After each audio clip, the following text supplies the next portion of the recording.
বাঙালিয়ানার নামে হিন্দু ধর্মের কৃষ্টি কালচার মুসলমানদেরকে চাপিয়ে দেওয়ার যে অপচেষ্টা, কিয়ামত পর্যন্ত এদেশের মানুষ এটাকে মেনে নিবে না ইনশাআল্লাহ। জোর করে চাপাই দেওয়া সংস্কৃতি সমস্ত মিডিয়া মিলে একযোগে প্রচার করেও আপনার এলাকায় কয়জনটা নামাইতে পারছে? সারা দেশে কয়জন নামাইতে পারছে? ঢাকা শহরে মোট কয়জন? আমরা যদি ঢাকা শহরে কোটি মানুষ বসবাস করি, তো কোটি মানুষের ভিতরে কত মানুষ বের হয়েছে? সামান্য কিছু মানুষ বের হয়েছে, তাই না? সমস্ত মিডিয়া মিলে সকল যন্ত্র একসাথে প্রচার চালিয়েও তো কই লাখ মানুষকেও তো বের করতে পারেন নাই।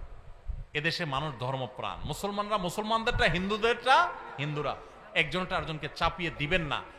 আজকাল খুব ভয়ঙ্কর ভাবে শিক্ষার নামে, সংস্কৃতির নামে এগুলো পুশ করা হচ্ছে, অ্যাগ্রেসিভলি পুশ করা হচ্ছে। ইমানের দাবির কারণে এগুলো থেকে আমাদের বেঁচে থাকতে হবে। আল্লাহ আমাদেরকে তৌফিক দান করুন। আমরা মঙ্গল কামনা করব কার কাছে? মঙ্গলের মালিকের কাছে। কোন পেঁচা, হনুমান, রাক্ষস, খোক্ষসের কাছে কোনো মঙ্গল কামনা, কোন র্যালিতে মঙ্গল কামনা নাই। মঙ্গল কোথায়? আল্লাহর কাছে। কার কাছে? আল্লাহর কাছে। অতএব ঈমান নষ্ট করা যাবে না। ভাইরা আমার, এই র্যালি বের করলে সারা বছর ভালো থাকা যাবে, মঙ্গল আসবে, এটা বিজ্ঞানের কোন থিওরিতে আছে? ধর্মে তো নাই। বিজ্ঞানের কোন থিওরিতে আছে? এটা না যৌক্তিক, না এর কোন ধর্মীয় ভিত্তি আছে। একটা হাস্যকর এবং চরম হাস্যকর একটা কাজ। পান্তা ইলিশ খান না, সারা বছর গরিব যেটা পান্তা ভাত খায়, সেটা একদিন খাইয়ে আপনি বাঙালি হয়ে যাচ্ছেন একেবারে। সারা বছর বার্গার চাবাইতে চাবাইতে শেষ।